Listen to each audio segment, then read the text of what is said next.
Here I have with me a water balloon, all right? And this water balloon is representing the blood flow or the perfusion throughout the foot. Now, what I want you to think about with the water balloon theory is that where blood goes, tissue grows. Where there is sufficient blood being delivered, there is growth. And when there's not sufficient blood being delivered, there is not as much growth. So here is a pedal bone, okay? This is a bone that's within your horse's foot. Right? And when it's balanced, the back of the bone is slightly higher than the toe of the bone. So if we place this on top of the water balloon, the water is evenly displaced throughout the balloon, okay?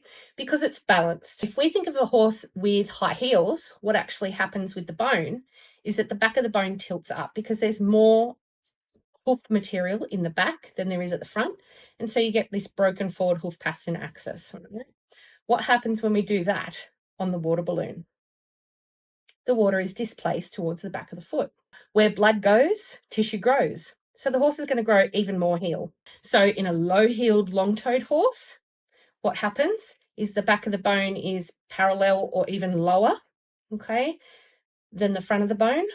And then what happens to that? Where does the blood go?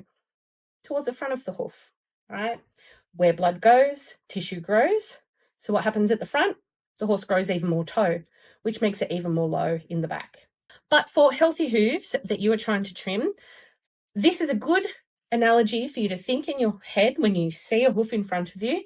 Have a think about where that water balloon is being pressed and where the water in that water balloon is being displaced to, because I think you'll find that that's where you are longer.